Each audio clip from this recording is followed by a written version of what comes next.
स्वागत है आप सभी का मेरे YouTube channel learning with Sushma में। तो इस भाग में हम करेंगे कक्षा 9वीं की हिंदी की पाठ्य पुस्तक क्षितिज भाग 1 में कबीर द्वारा रचित साखियों व शब्दों की व्याख्या। लेकिन व्याख्या से पहले जान लेते हैं कबीर जी के बारे में। ज्ञान मार्गी शाखा के प्रतिनिधि कवि कबीर का जन्म 1398 ईस्वी में काशी अर्थात वाराणसी में हुआ था। कहा जाता है कि उनका जन्म एक विधवा ब्राह्मणी से हुआ था। अतः बालक को लहरतारा तालाब के निकट छोड़ दिया गया। बाद में नीरू और नीमा नामक जुलाहा दंपति ने उनका पालन पोषण किया।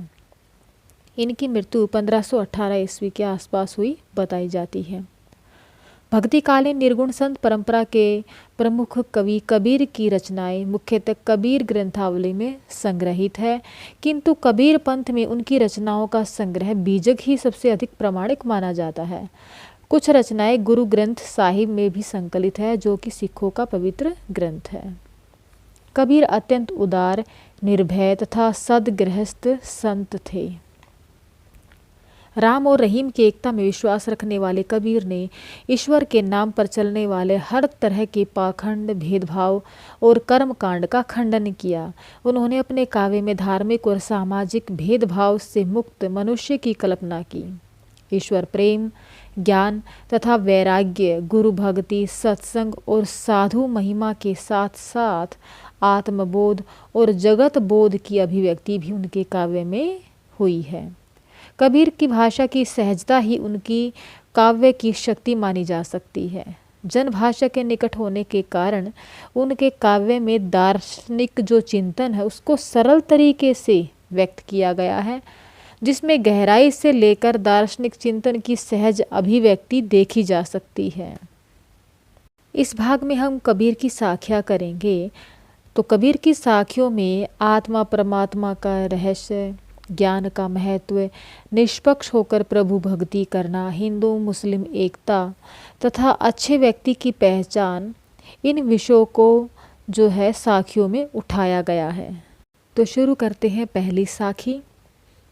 मान सरोवर सुभर जल हंसा केली कराही, मुक्ता फल मुक्ता चुगे अब उड़ी अनत न जाही। मान सरोवर, यहाँ पर कवि ने जो मन है मनुष्य का उसे मान सरोवर कहा है। यह हृदय रूपी तालाब है और इस मान सरोवर को अमृत कुंड भी कहा जाता है, जिसमें आत्मानंद रूपी जल भरा हुआ है। ठीक है ना, जो मन को प्रसन्नता देता है ऐसा जल इसमें भरा हुआ है। सुभर का अर्थ होता है लबालब, भरा हुआ। और हंसा जो शब्द है, हंसा केली कराही, हंसा शब्द साधक या साधना करने वाले के लिए प्रयुक्त हुआ है, प्रयोग किया गया है। इसे आत्मा के लिए भी माना जा सकता है। मुक्ताफल, मुक्ताफल रूपी मुक्ताफल जो है मुक्ति रूपी फल को कहा गया है, जिसे हंस यानी कि आत्मा मोती मानकर चुगता रहता है। तो करते हैं इसकी व्याख्या। मान सरोवर सुभर जल, इस पंक्ति में कबीर ने जितने भी मनुष्य हैं उन सब की तुलना हंसों से की है। कबीर ने मनुष्य को समझाने के लिए एक रूपक उदाहरण दिया है, रूपक बांधा है कि मान सरोवर सुभर जल, मान सरोवर जो तालाब है वो लबालब भरा हुआ है जल से, हंसा केली कराही, और हंस इसमें क्रीड़ा कर रहा है, खेल रहा है। वह मुक्ता रूपी फल या मुक्ति रूपी जो मोती है उसे चुग रहा है। अब उड़ी अनत न जाही, और इसे छोड़कर कहीं वह अन्यत्र नहीं जाना चाहता। तो इसी प्रकार से कबीर ने भी व्यक्तियों की तुलना हंसों से करते हुए कहा है कि जिस तरह हंस मान सरोवर में खेलते हैं, मोती चुगते हैं, वे उसे छोड़कर कहीं नहीं जाना चाहते, उसी तरह मनुष्य भी जीवन के माया जाल में बंध जाता है और इसे ही सच्चाई समझने लगता है। ठीक है ना, वह मोह माया को ही सब कुछ, यानी कि एक प्रकार से उसे ही रियल लाइफ समझने लगता है कि वास्तव में यही सब कुछ है। वास्तव में मनुष्य इस क्षण भंगुर जीवन को ही वास्तविक जीवन मानने लगता है और इस कारण हमेशा दुखी रहता है। चलते हैं अपने दूसरे सवैये की ओर। प्रेमी ढूंढत मैं फिरो, प्रेमी मिले न कोई, प्रेमी को प्रेमी मिले सब विष अमृत होए। यहाँ कबीर दास जी कहते हैं कि प्रेमी अर्थात ईश्वर को ढूंढना बहुत मुश्किल है। प्रेमी ढूंढत मैं फिरो, यानी कि प्रेमी ईश्वर को जो है कबीरदास ने अपना प्रेमी माना है कि प्रेमी ईश्वर को यानी ढूंढना बहुत मुश्किल है। वे उसे ढूंढते रहे हैं परंतु वह उन्हें मिल नहीं पा रहे। प्रेमी मिले न कोई, लेकिन मुझे ऐसा कोई प्रेमी नहीं मिला।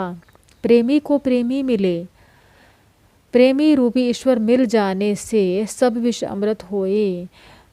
उनका सारा विष अर्थात सारा कष्ट जो है अमृत यानी सुख में बदल जाएगा। या यहाँ पर कह सकते हैं कि कबीरदास जी को ऐसा कोई ईश्वर भक्त नहीं मिला। यदि उसे ऐसा कोई ईश्वर भक्त मिल जाए तो उसके जितने भी कष्ट हैं वे अमृत यानी कि सुख में परिवर्तित हो जाए। इस दोहे के माध्यम से वास्तव में कबीरदास जी ये कहना चाहते हैं कि ईश्वर को बाहर ढूंढना व्यर्थ है, उसे अपने अंदर खोजने का प्रयास करो। ईश्वर को पाते ही सारी बुराइयां अपने आप मिट जाती हैं। ईश्वर जो है मंदिर मस्जिद या किसी तीर्थ स्थान में नहीं है, बल्कि वह तो उसके भीतर ही है। अब चलते हैं अपनी तीसरी साखी की ओर। हस्ती चढ़िए ज्ञान को सहज दुलीचा डारी, स्वान रूप संसार है भूकंधे झक मारी। हस्ती अर्थात हाथी, सहज दुलीचा, दुलीचा एक प्रकार से गलीचा होता है, स्वान अर्थात कुत्ता, भूकन अर्थात भोंकना। अब यहाँ पर कबीरदास जी ने ज्ञान रूपी हाथी पर चढ़ने के लिए कहा है। कवि की दृष्टि में ईश्वर प्राप्ति के लिए ज्ञान सबसे महत्वपूर्ण है और ज्ञान जो है वो हाथी के समान है। कबीरदास जी कहते हैं कि हस्ती चढ़िए ज्ञान को सहज दुलीचा डारी, हमें सहज भाव से ज्ञान प्राप्त करने का प्रयास करना चाहिए। मनुष्य को ज्ञान रूपी हाथी की सवारी करनी चाहिए और सहज साधना रूपी गलीचा बिछाना चाहिए। सहज दुलीचा सामान्य अर्थ में तो वह गलीचा है जो हाथी पर बैठने के लिए बिछाया जाता है, पर यहाँ पर यह सहज साधना का प्रतीक है। अर्थात ज्ञान को सहज भाव या सहज साधना से प्राप्त किया जा सकता है। अब संसार को स्वान यानी कि कुत्ते के समान बताया है, इसकी ओर ध्यान देने की आवश्यकता नहीं है। स्वान रूप संसार है, यह संसार तो कुत्ते के समान है, ठीक है ना। संसार की तुलना कुत्ते से की गई है जो आपके ऊपर भौंकते रहेंगे, जिसे अनदेखा करके चलना चाहिए। एक दिन वे स्वयं ही झक मार कर चुप हो जाएंगे। भूकन दे झक मारी, उनको भौंकने दो और झक मार कर वो चुप हो जाएंगे। अर्थात संसार के सामान्य लोग ईश्वर साधकों पर कटाक्ष करते रहते हैं, हमें उनकी परवाह नहीं करनी चाहिए। वे आलोचना करके स्वतः अपने आप जो है वो चुप हो जाएंगे। अब चलते हैं अपनी चौथी साखी की ओर। पखा पखी के कार ने सब जग रहा भुलान, निरपक होई के हरि भजे सोई संत सुजान। यहाँ पर कबीरदास जी कहते हैं कि पक्ष विपक्ष के कारण सारा संसार आपस में लड़ रहा है। पखा पखी के कारणे, पक्ष विपक्ष अर्थात खंडन मंडन, इन चक्रों में जो संसार है वो उलझा हुआ है। कुछ लोग किसी बात का पक्ष लेते हैं तो कुछ उसका विरोध करते हैं। एक प्रकार से भ्रम की स्थिति बनी रहती है और इस पक्ष विपक्ष के कारण सब जग जो सारा संसार है वो वास्तविक बात को भुला रहा है। निरपक होई के हरि भजे, वास्तव में जो निष्पक्ष होकर हरि का भजन करता है सोई संत सुजान, वही वास्तव में संत सुजान है। कौन? जो निष्पक्ष होकर भगवान का स्मरण करता है, क्योंकि वह पक्ष विपक्ष में पढ़कर अपना समय बर्बाद नहीं करता। इस दोहे के माध्यम से या इस साखी के माध्यम से कवि यह समझाना चाहता है कि विभिन्न वादों या संप्रदायों के चक्कर में पड़कर समय और शक्ति का दुरुपयोग नहीं करना चाहिए, बल्कि निष्पक्ष होकर ईश्वर का भजन करना चाहिए, इसी में भलाई है। अब चलते हैं अपनी पांचवी साखी की ओर। हिंदू मुआ राम कही मुसलमान खुदाई, कहे कबीर सो जीवता जो दुहु के निकट न जाई। दुहु अर्थात दोनों के, हिंदू मुआ राम कही। इस दोहे में बताया है कि हिंदू राम राम कहते मर जाते हैं या राम राम कहते रहते हैं, मुसलमान खुदाई और मुसलमान खुदा खुदा करते रहते हैं। कहे कबीर सो जीवता, वास्तव में ये दोनों ही ईश्वर का सच्चा रूप नहीं जानते, वे केवल क्या करते हैं? दिखावा करते हैं। तो कबीरदास जी कहते हैं कि सो जीवता जो दुहु के निकट न जाई, कि ये दोनों जो है क्या करते हैं? कट्टर प्रवृत्ति के लोग होते हैं, कबीरदास जी कहते हैं कि इस प्रकार के कट्टर लोगों के पास फटकना नहीं चाहिए। वास्तव में जीवित व्यक्ति वही होता है जो ईश्वर प्राप्ति के लिए किसी प्रकार का दिखावा नहीं करता। इस दोहे के माध्यम से कवि यह कहना चाहता है कि ईश्वर को बांटा नहीं जा सकता, वह राम और खुदा दोनों रूपों में है। ईश्वर जो है वो सर्वव्यापक है, वह कट्टरता की भावना से दूर है। अब चलते हैं अपनी छठी साखी की ओर। काबा फिरी काशी भया, राम ही भया रहीम, मोट चून मैदा भया, बैठ कबीरा जीम। कबीरदास जी कहते हैं कि आप या तो जो है काबा जाए या काशी जाए, ठीक है ना। राम ही भया रहीम, आप राम भजे या रहीम भजे, दोनों का अर्थ समान ही है। मोट चून मैदा भया, बैठ कबीरा जीम। जिस प्रकार गेहूं को पीसने से वह मैदा बन जाता है, ठीक, गेहूं को पीसने से आटा बन जाता है, और आटे को अगर थोड़ा सा और बारीक कर दे तो वह मैदा बन जाता है, परंतु दोनों ही खाने के प्रयोग में लाए जाते हैं। इसलिए दोनों ही अर्थों में आप प्रभु के दर्शन करेंगे।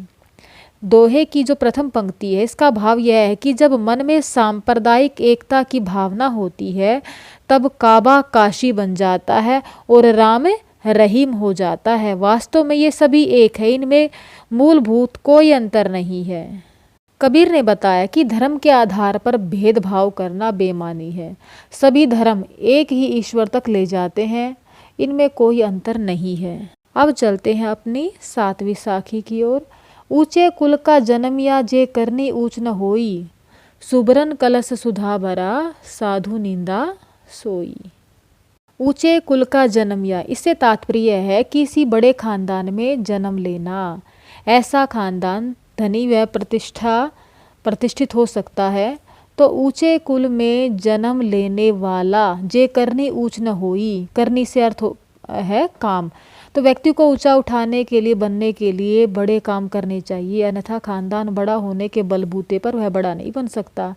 तो ऊंचे कुल में जन्म लेने के बावजूद उसके यदि कर्म ऊंचे नहीं है तो सुबरन कलश, सुबरन का अर्थ होता है सोने का, कलश अर्थात मटका, सुरा अर्थात शराब, सुरा भरा, साधु निंदा सोई। तो कवि ने बताया है कि सोने का कलश और शराब का उदाहरण देकर बताने का प्रयास किया है कि सोना एक पवित्र धातु है, पर यदि सोने के कलश में शराब भरी हो तो वह भी निंदनीय है, साधु जन उसकी निंदा ही करते हैं। अर्थात यदि ऊंचे कुल में जन्म लेने के बाद भी हमारे कर्म ऊंचे नहीं, हम नीच कर्म करते हैं, तो हम उच्च कैसे हो सकते हैं।